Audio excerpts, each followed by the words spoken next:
खोट बोलून चालत नाही, असं दाखवावं लागतं. मी रखडलेल्यांची लग्न जमवून देण्याच्या मंडळाचा सर्व हे बघा अशी दाखवावं लागतात. या निम्म्यांची लग्न झाल्यात आणि निम्म्यांची लग्न राहिल्यात, असं क्वालिटी काम करावं लागतं. चला आता आपण त्यांची प्रतिक्रिया घेऊ. हे भैया 3 महिन्यापूर्वी आपल्याकडे आले होते, आता 2च दिवस झाले त्यांचं लग्न झाले. आता त्यांना आपण विचारू. अरे जा कंजुल्या, 2 दिवस झाले लग्न झाले, तिसऱ्या दिवशी बायको निघून गेली, काय म्हणतो यावंच लागते काय? अजिबात खोट बोलून चालत नाही. आता आपल्याकडे हे बाई आलेले आहेत, यांना लग्न जमवायचंय आणि आता यांना आपण यांची प्रतिक्रिया विचारू. भैया तुम्हाला आमच्या इथे येऊन कसं वाटलं? काय विचारतो?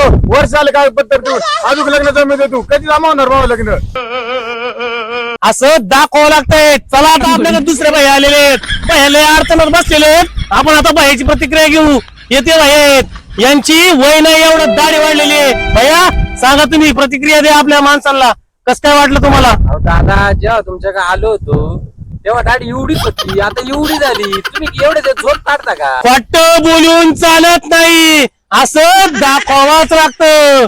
नाद करते काय? यावंच लागतंय आपल्या मंडळात लग्न जमवायला. नाद करते काय? खोट बोलून चालत नाही. आपण नवीन बाई आले आपल्याकडे, चला त्याची प्रतिक्रिया घेऊ. बाई आमच्या बोकडे घालतात, आमच्या बोकडे घालतात तुम्ही.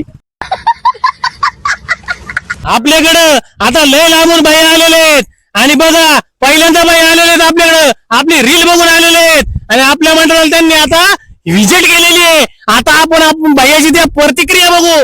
भैया तुमची प्रतिक्रिया सांगा आणि तुम्ही कुठून आलेत आणि तुम्हाला कोणी सांगितलं आमच्याबद्दल हे सर्व सांगा आपल्या पब्लिकला. मी येवल्यावरून आलेलो आहे, हा. मला इथून अतिशय आनंद झालेला आहे. बर. पण मला या भाडकावून का बघून मला वाटत नाही ना लग्न जमत, आणि तू म्हणतो काय यायलाच लागते. भाऊ तुला बोलून अजिबात चालत नाही. इथं भैया बसलेले 4 महिने झाले वैतागले भैया. बरं आता आपण लग्न करून देणार